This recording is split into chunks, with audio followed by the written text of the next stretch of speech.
On a eu très peur que la 30e édition de la Coupe d'Afrique des Nations de football ne se tienne pas cette année. Le forfait du Maroc a entraîné beaucoup d'hésitations, beaucoup de problèmes à cause de la crainte justifiée ou non de la propagation du virus Ebola sur son sol. Du coup, les amoureux du football africain étaient inquiets, on craignait le pire. On a même frôlé l'humiliation continentale quand il s'est agi de faire partir cette Coupe d'Afrique des Nations au Qatar.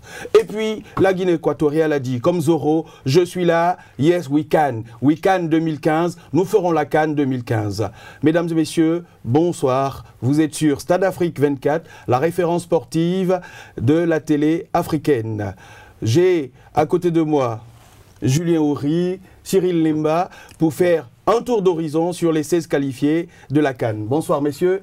Bonsoir Malik. Bonsoir Malik, bonsoir à tous. Alors, on va commencer tout de suite par le groupe A. Le groupe A avec la Guinée équatoriale, le Congo, le Burkina Faso, le Gabon. Un groupe qui semble a priori équilibré. Si je vous demandais votre favori, Cyril? Alors pour moi, mon favori objectif est plutôt le Gabon. Le Gabon parce qu'ils ont fini premier de leur groupe, dans lequel justement il y avait le Burkina Faso, avec Aubameyang, la star, le capitaine de cette équipe, qui est a amené le Gabon plus loin dans cette compétition.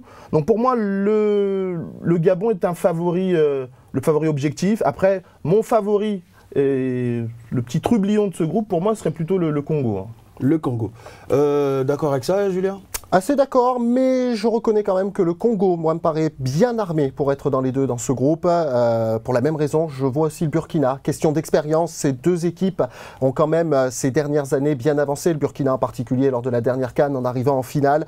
Je pense que cette expérience dans les grandes compétitions peut faire la différence et c'est la raison pour laquelle je donne une petite longueur d'avance à ces deux équipes. Après, bien évidemment, l'outsider, ce sera justement le Gabon, qui sera peut-être aussi très dépendant de Aubameyang. On verra aussi quel sera son état de forme. Ce sera peut-être plus dur pour la Guinée équatoriale quand même. À propos du Burkina Faso, que personne ne classe justement dans les favoris, notre journaliste Solange Roy a rencontré Alain Traoré, un des piliers de la sélection, même s'il a été blessé longtemps. Son reportage. Un pronostic pour cette CAN 2015? J'aimerais bien jouer la finale et puis la gagner cette fois-ci. Mais maintenant, après, peu importe contre quel pays, le plus important c'est que mon pays finit fort la compétition. Vous craignez aucune équipe d'Afrique? Aucune, nous sommes les vice-champions d'Afrique.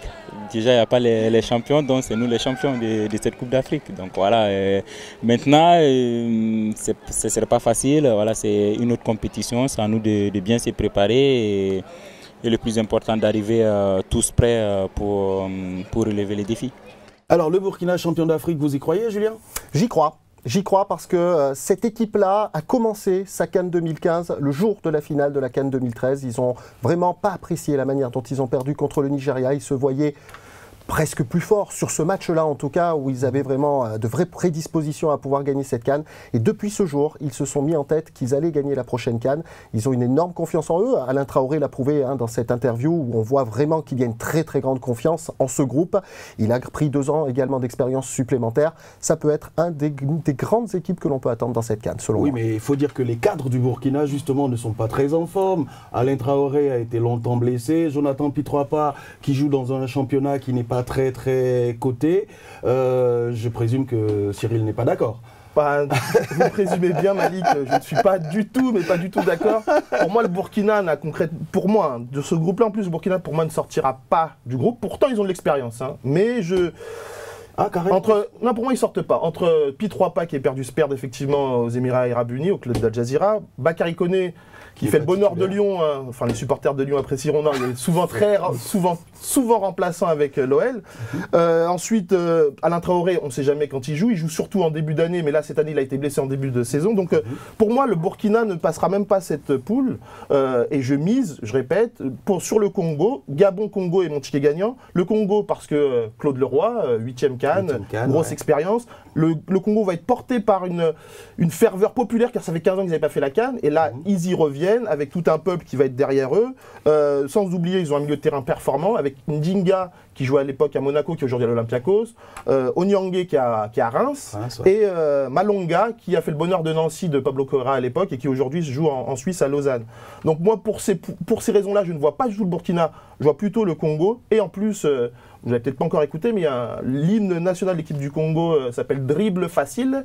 Et c'est plutôt un morceau que j'aime bien. Donc pour ces raisons-là, entre autres, hein, je mets une pièce plus sur le Congo et sur le Gabon. Donc il y a le favori sportif, il y a le favori du cœur. Voilà, juste un mot sur le pays organisateur. Que vaut réellement le Zalang national de Guinée équatoriale? Cette équipe de Guinée équatoriale, j'ai envie de dire aujourd'hui, elle ressemble au Danemark en 92 dans le championnat d'Europe. Elle arrive un peu de nulle part. Ils avaient été éliminés, disqualifiés lors des premières phases d'éliminatoire. Il y a eu un changement d'entraîneur. Elle a été repêchée, on l'a dit effectivement, en tout dernier instant pour cette CAN. Elle peut venir avec l'enthousiasme parce qu'après, c'est certain que sur le plan de la préparation, sur le plan de l'organisation, il y a un énorme déficit. Elle joue à domicile tout de même. Il va y avoir un engouement qui va être autour de cette équipe, bien sûr. Peut-être un peu d'arbitrage maison aussi, ça peut quand même faire partie des petites choses qui arrivent quand même dans ce genre de compétition. Pour moi, ça sera quand même un peu juste pour pouvoir sortir de ce groupe. D'autant plus que quand on change de coach à 12 jours de la CAN, ça risque de pas être évident. C'est sûr que pourtant ils ont pris le coach champion d'Afrique en 2012, champion d'Afrique avec les féminines, Esteban Becker. Moi j'ai envie de dire qu'il arrive très souvent en Coupe d'Afrique que les équipes qui jouent à domicile sortent au moins des poules. C'est ce qui est arrivé pour la Guinée équatoriale justement en 2012. Mais bon, effectivement, je lui laisse quand même assez peu de chance. Hein. Franchement, à 2 mois, ils étaient d'abord disqualifiés, ensuite ils sont revenus dans le circuit, on va dire.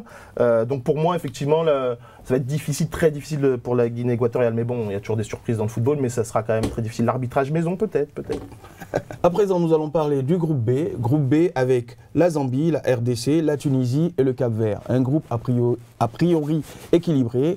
Messieurs, qu'est-ce que vous pensez de ce groupe? Effectivement, le Cap-Vert aujourd'hui, pour moi, paraît être une vraie force émergente, en tout cas sur le continent africain, de cette CAN. Et donc, pour moi, ça peut être une surprise, mais presque une surprise pour la première place, encore plus que pour la qualification. Il y a vraiment des joueurs qui montent en puissance dans cette équipe. Il y a aussi au niveau de l'encadrement, on développe un jeu beaucoup plus européen, donc beaucoup plus adapté bien sûr aux grandes compétitions. Ce Cap-Vert-là peut faire quelque chose. La Tunisie, derrière, pour moi, ça représente quand même aussi une valeur sûre. Hein. Tous les pays du Maghreb restent des références dans ces compétitions que sont la CAN, même si l'Égypte et le Maroc sont absents. Il y a effectivement la Tunisie, l'Algérie sont des équipes qu'on attendra. Et dans ce groupe, peut-être que la Tunisie gardera une longueur d'avance sur les 2 autres équipes, mais j'insiste aussi vraiment sur l'homogénéité de ce groupe. Ça peut partir dans tous les sens et le résultat du premier match sera essentiel. C'est très homogène. Cyril, vous mettrez une pièce sur qui? Un peu effectivement comme le groupe A, le groupe précédent. C'est un groupe effectivement où c'est assez équilibré. Moi, un peu comme Julien, je mise quand même sur le Cap-Vert. Et la Tunisie, Likens, donc le sélectionneur tunisien, va avoir un peu de mal car il perd quand même des joueurs importants. Là, il y a eu un match amical contre l'Algérie et Ben Youssef et Khalifa, on l'appelle comme on veut, hein, sont blessés, donc ne participeront pas à cette compétition. Et donc pour la Tunisie qui, a priori, partait plutôt favorite dans ce groupe avec le Cap-Vert pour moi, là, maintenant, je me dis peut-être que la Zambie, va pouvoir, en étant habituée à cette compétition qu'elle a gagné en 2012, faire quelque chose comme on ne l'attend pas du tout. C'est ce qui s'est passé en 2012, on n'attendait pas du tout la Zambie. Finalement, elle a gagné la compétition. Donc, pour moi, favori Cap-Vert. Ensuite, ça se jouera entre la Tunisie et la Zambie. Non, mais on a compris que vous êtes plus Congo que RDC. Oui, c'est vrai, j'ai oublié le RDC. Le RDC qui s'est qualifié difficilement. Donc, on ne sait jamais avec les Congolais. Mais bon, pour moi, objectivement, ils ne passeront pas ce tour. Maintenant, nous allons parler du groupe qu'on appelait le groupe de la mort, c'est-à-dire le groupe C, Ghana, Sénégal, Algérie, Afrique du Sud, le groupe de la mort, parce que dans ce groupe, on a 3 vainqueurs de la CAN et on a un finaliste de cette CAN. Alors, qui va sortir de ce groupe? Tout le monde voit l'Algérie favori. Est-ce que l'Algérie est vraiment le favori de ce groupe? Cyril? Là, oui, il n'y a pas de discussion. C'est le favori du groupe, c'est le favori de la compétition. Pour moi, si l'Algérie ne fait pas au moins demi-finaliste et qu'elle aura raté sa Coupe d'Afrique, pour moi, elle doit l'emporter sur la dynamique de la Coupe du Monde, plus la dynamique des qualifs, où elle a gagné ses 5 premiers matchs. Elle a perdu le dernier, mais elle était déjà qualifiée. Pour moi, il n'y a même pas photo. L'Algérie, avec les joueurs qu'elle a, l'entraîneur nouveau qu'elle a, est la grande favorite de la compétition en général. L'Algérie, justement, qui vient de recruter Christian Gourcuff, connu comme un maître tacticien, le roi du 4-4-2. Christian Gourcuff, qui succède à Halilhodžić, qui a réussi sa Coupe du Monde en embêtant même le futur vainqueur, c'est-à-dire l'Allemagne. Christian Gourcuff a été rencontré par Solange Droit. Nous l'écoutons. Vous appréhendez votre première CAN? Ah non. Vous n'avez pas de pression, vous qui êtes favori, l'Algérie qui est favori de la compétition Oh, mais la pression, ça fait partie du métier, de la compétition. Et non, la pression, j'ai appris à la gérer. Et puis voilà, non, après, ça sera difficile. Mais non, c'est enthousiasmant. J'ai déjà découvert un peu l'Afrique sur les premiers matchs qualification. Bon, c'était un peu, je m'y attendais un peu, mais enfin, c'est avec des bons côtés, des moins bons côtés quelquefois. Mais voilà, pour la CAN, non, c'est une expérience qui certainement sera assez exceptionnelle que j'ai pas connue encore. Vous croyez vraiment quand il dit qu'il n'a pas de pression, Julien? Au contraire, je crois qu'il l'a énormément, mais autant la rejeter sur les autres. Hein. Donc là, palabre, on est en plein dedans. Christian Gourcuff, il ne faut pas se voiler la face. Il arrive après une Coupe du Monde qui a été extrêmement réussie. Il arrive dans un pays où on a de plus en plus de joueurs qui s'expriment au haut niveau, avec une star qui est en train de devenir une vraie star internationale avec Yassine Brahimi. Le public qui doit certainement attendre ça. Une date anniversaire aussi, puisque l'Algérie avait gagné la CAN il y a 25 ans maintenant. S'il n'a pas la pression avec ça, il ne l'aura jamais. Et ne l'oublions pas, ce n'est pas tout à fait le même style de management, de jeu que ce que pouvait prôner Vahid Halilodzic. Il y a une vraie mayonnaise à prendre. On attend cette équipe d'Algérie. On l'attend, à mon avis, peut-être même un peu trop. Moi, j'aimerais qu'on parle un tout petit peu quand même de l'Afrique du Sud qui arrive, on va dire, un peu masquée. Personne ne parie sur cette sélection. Qu'est-ce que vous en pensez? C'est vrai que dans ce groupe où il y a le Ghana, le Sénégal et l'Algérie, effectivement, l'Afrique du Sud ne fait pas partie des équipes à laquelle on pense tout de suite. Mais leur qualification pour cette Coupe d'Afrique a été quasi parfaite. Donc effectivement, ça peut être l'équipe qu'on n'attend pas, comme ça arrive souvent en Coupe d'Afrique, qui va être le trouble-fête dans ce groupe. Mais il y a quand même du costaud. Hein. Entre l'Algérie et le Ghana qui sont habitués à ce genre de compétition, je ne dis pas que l'Afrique du Sud n'est pas une équipe forte, hein, mais ça va être quand même difficile. Mais on ne sait jamais, ça va être difficile pour eux quand même. Un petit mot sur le Ghana? Sur le Ghana, qui reste quand même une des valeurs sûres, bien sûr, de cette compétition. C'est l'équipe qui s'exprime quand même le mieux depuis quelques années dans les Coupes du Monde, dans les très grandes compétitions internationales. Et indiscutablement, il va falloir quand même que cette génération-là arrive à aller chercher peut-être un petit quelque chose. Est-ce que ça peut être le moment? Je pense que vraiment, cette poule sera super compliquée, que ce soit pour l'ensemble des 4 équipes. La vérité, pour moi, peut sortir vraiment du premier match. Les équipes qui remporteront leur premier match vont prendre une vraie longueur d'avance sur toutes les autres. Le Ghana, c'est ce qu'il lui reste à faire dès lors. On va arrêter d'être lisse. Qui vous voyez sortir de cette poule? La poule de la mort. Ouais, de cette poule-là, honnêtement, ce sera... Allez, mouillez-vous. Alors, je vais me mouiller. Pour moi, ce sera Algérie-Ghana. Algérie-Ghana. Le Sénégal va sortir de cette poule, monsieur. Et avec le Ghana, pour moi, l'Algérie va rater sa Coupe d'Afrique des Nations parce que trop de pression, effectivement. Et le Sénégal, je le vois même aller très loin ensuite. Sénégal d'Alain Giresse, vous voyez aller très loin, Julien? Moi, le Sénégal d'Alain Giresse, pour l'instant, effectivement, je pense que l'équipe peut aller loin. Je ne la vois pas sortir du groupe parce qu'il y a le Ghana que je trouve constant ces dernières années. L'Algérie qui, pour moi, est la favorite. Mais c'est vrai que quand on se passe d'Embaba, en tout cas pour le Sénégal, c'est qu'on doit être sûr de ses forces. Donc on verra. Mais peut-être qu'effectivement, Giresse va réussir à faire quelque chose avec ce Sénégal qui est, rappelons-le, reste sur des mauvaises compétitions où elle n'a pas su sortir du premier tour la dernière fois qu'elle s'est qualifiée. Donc là, maintenant, Giresse à lui de ramener l'espoir au Sénégal. On ne sait jamais avec les Sénégalais, on peut tout avoir, comme parfois... peuvent se tromper dans les grandes longueurs. Mais justement, la pression d'Embaba, ça peut aider le groupe à se transcender, parce qu'il a quand même traité Giresse de marionnette. Complètement. Et puis, c'est vrai que Giresse a pu quand même se faire un vrai plaisir de faire de l'autorité sur Dembaba. Quand on a quand même le matériel qu'il a en attaque aujourd'hui, Alain Giresse, on élimine effectivement Dembaba, on a encore Moussa Sow, on a encore Biram Diouf, on a encore Papis Cissé. Il a un matériel énorme devant, il sait qu'il y a de la créativité, que ce sont des joueurs qui s'entendent bien, qui vont se trouver, qui vont inventer des choses. Et c'est pour ça qu'Alain Giresse a beaucoup travaillé sur son milieu de terrain, sa défense, pour avoir une embase très bonne, et ainsi pouvoir effectivement laisser la créativité devant.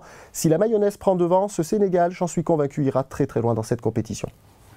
Bien entendu. Alors, à présent, le groupe D avec la Côte d'Ivoire, le Mali, le Cameroun, la Guinée. A priori, la Côte d'Ivoire, le Cameroun sont favoris, mais est-ce que c'est vraiment des favoris solides ?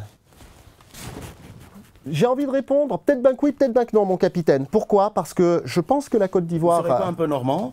Peut-être quelques touches normandes, mais en tout cas, je vais préciser quand même ma réponse. C'est surtout que je vois une de ces deux équipes bien s'exprimer et l'autre complètement s'écrouler. On a vu quand même un Cameroun qui a tendance à avoir une lutte intestine au niveau de sa fédération, des joueurs, même au cœur du groupe. On sent qu'il n'y a pas vraiment une grande sérénité là-dedans.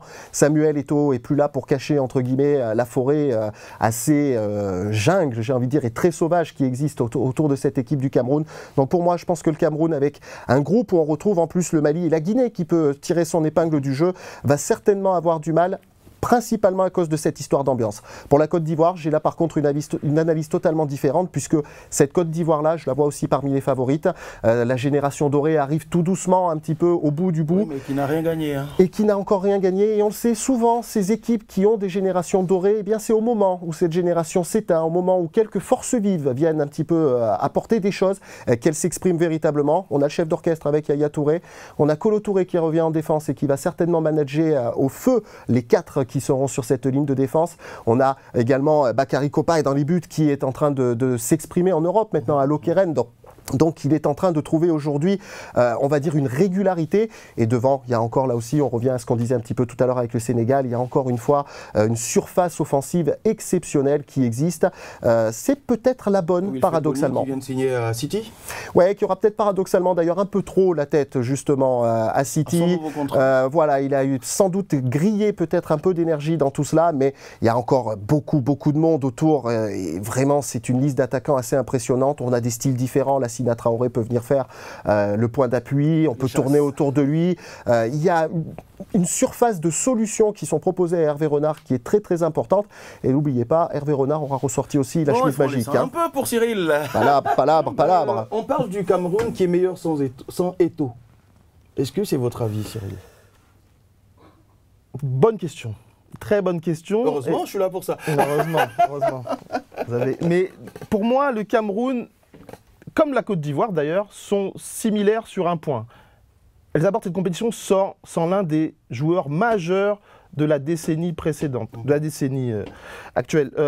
Eto'o sera absent pour le Cameroun, Drogba sera absent pour la Côte d'Ivoire. Mais pour moi, les deux équipes sont dans deux dynamiques totalement différentes. Et justement, je vais à l'inverse de ce que dit Julien. Pour moi, le Cameroun, sans Eto'o, c'est enfin débarrassé des querelles et des guerres intestines, les clans, un tel veut pas jouer avec un tel, Eto'o fait pas la passe à Song. Enfin bref, toutes ces petites guéguerres qui ont plongé le Cameroun et qui a fait une Coupe du Monde du coup catastrophique au Brésil. Mais une Coupe du Monde comme on en a rarement vu, des joueurs se battent sur le terrain, ils prennent Enfin bref, le Cameroun, c'était du grand n'importe quoi. Et cette phase de qualification, sans Eto'o, on a eu des joueurs se révéler, des joueurs enfin respirer, Choupo-Moting devant, Vincent Aboubakar, le petit Ndjé qui joue à l'OL, tous ces joueurs qu'on sentait un peu rabougris, qui n'arrivaient pas à s'exprimer, là tout d'un coup ils s'expriment réellement. Alors qu'à l'inverse, la Côte d'Ivoire, sans Drogba, effectivement, c'est le personnage emblématique de la sélection. Lui aussi, dans un autre sens, un peu plus... C'était pas un Eto'o, mais il faisait régner l'ordre au sein de la sélection. Il n'est plus là.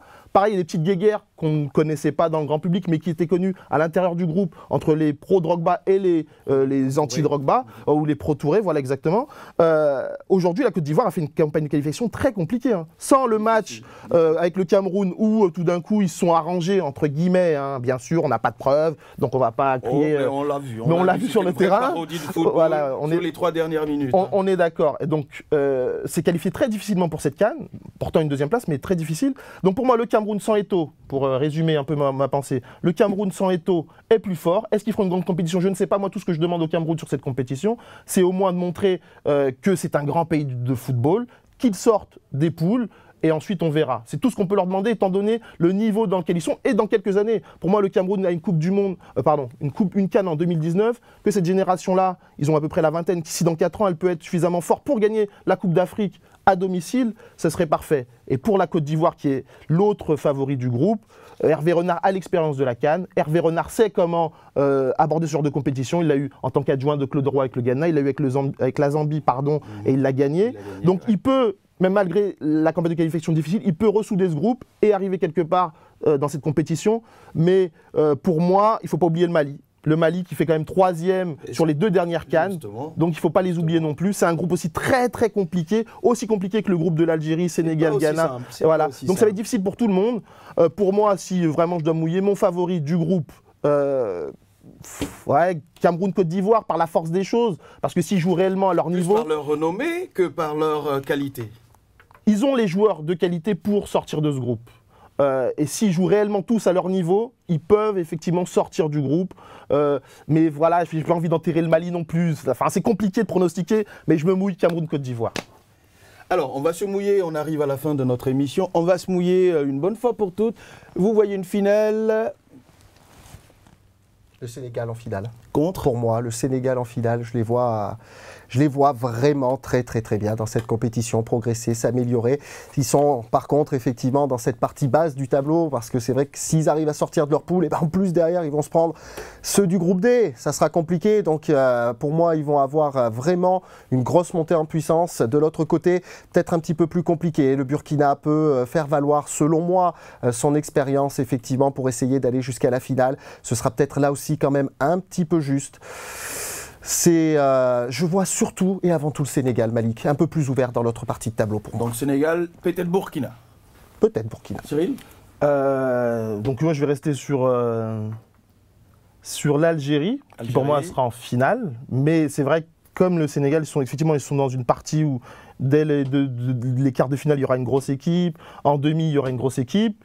Alors que de l'autre côté, quand je regarde les différentes équipes, j'ai du mal à me dire qui peut arriver en finale. Tout est possible, hein. Le Cap-Vert peut très bien arriver en finale de cette Coupe d'Afrique, étant donné où il se situe dans le tableau. C'est-à-dire que si le Cap-Vert sort de son groupe, il rencontrera certainement le Congo ou le Gabon. Ils peuvent les battre et ainsi de suite. Enfin, donc pour moi, c'est une finale folle, hein, qui sera complètement inédite, mais Algérie-Cap-Vert. Allez, Algérie-Cap-Vert. On retient ça, on en reparlera dans 3 semaines. C'est sur ces pronostics que notre émission s'achève. Comme disait Nelson Mandela, le courage, ce n'est pas l'absence de peur. Le courage, c'est de pouvoir vaincre sa peur. Pour vous, nous essaierons de vaincre toutes nos peurs. Merci de nous avoir suivis. À bientôt.